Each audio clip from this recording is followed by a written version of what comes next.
Welcome to the KonyOne Studio Intro Tutorial Series. This is the KonyOne Multi-Channel Development Tutorial.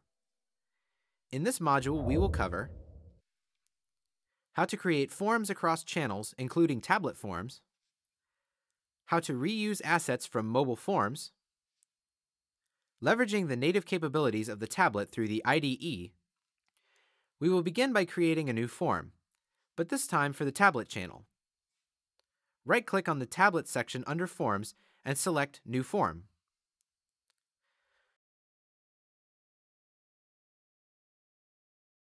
Next, we will fork the form for iPad. In the Skins palette, select the background form, and then select Fork. Select Native iPad as the channel.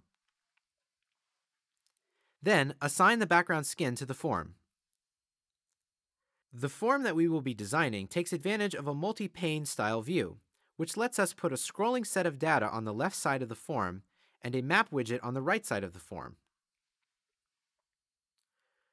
To achieve a scrolling view on the left side of the form, while the right side of the form is locked, we will need to use a special container widget, the Scroll Box widget. Drag a Scroll Box widget onto the form. Resize it approximately as seen here. We will then need to create a segment widget to populate the data, similar to what we did for the phone version of the same form. Assign the same skin to the segment as we created for the phone.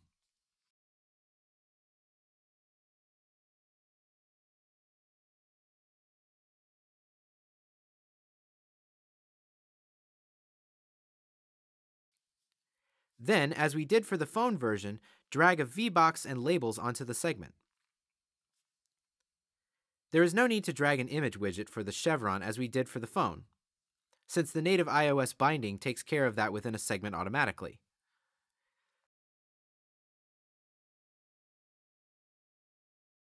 Let's again set the master data to get a more realistic view of what the real-world form will look like.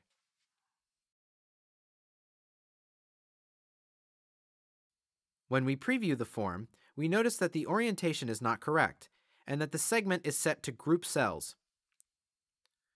Select the form and under the iPad settings, set the orientation from portrait to landscape.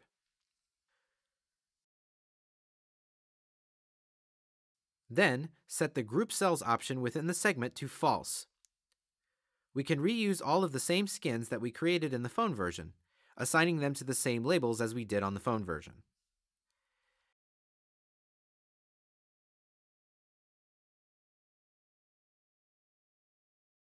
We will then fork the skins for iPad specifically.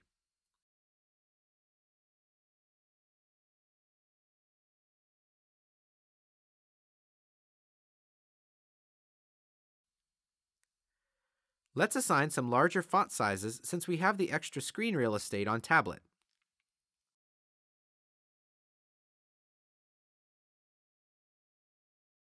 And again, preview. The skins look good, but we are missing margins on the container widgets, and the alignment of the distance level is a bit off. Let's fix this by setting the margins on the containers.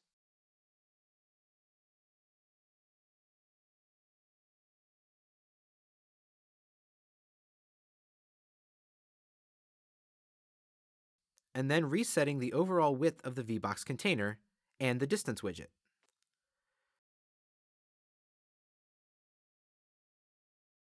Let's preview the form. The segment is looking good. Now we will drag a map widget into the area to the right of the scroll box container. Since we do not want the map widget to take up the entire screen, we need to set the attribute Screen Level Widget to false. This is used only if the map widget is intended to take up the entire screen. Let's add a better looking divider in between the scroll box area and the map widget. First, decrease the size of the map widget slightly. Then, drag a line widget in between the scroll box and the map widget. Let's add a skin and set the width of the line to 4 pixels.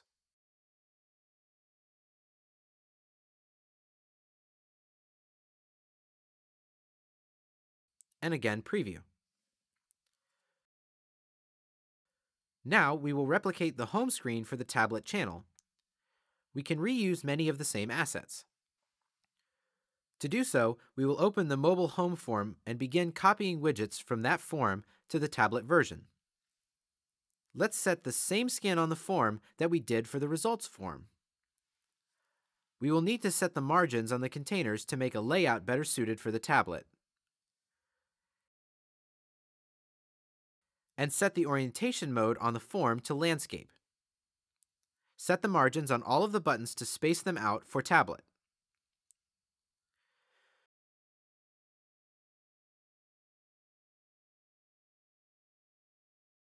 For each of the HBox containers, set the widget size percentage to false and the layout direction to center.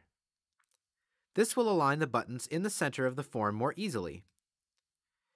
In Preview, we notice that the buttons do not have enough margin and the logo is too small. Let's continue correcting the margins on the form.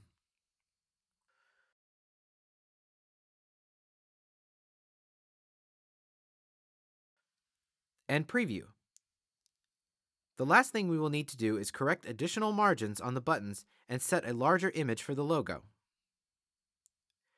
We will need to turn off the native title bar. To do so, navigate to the iPad settings and select Title Bar and deactivate.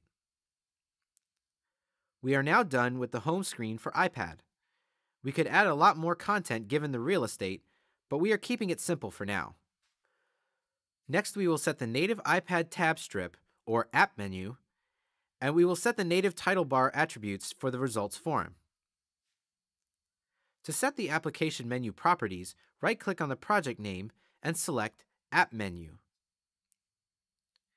The benefit of the app menu is that you may leverage the native application menu, such as the iPad tab strip, by simply entering attributes here. Select the Tablet tab. For each app menu entry, specify the title and then the icon for each menu item.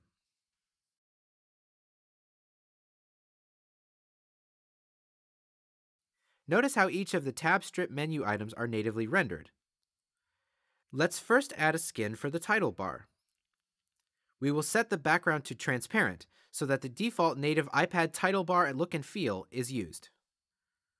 Select the form and select the title bar attributes and assign the skin. Notice that the font size needs to be increased. Let's edit the skin and increase the font size.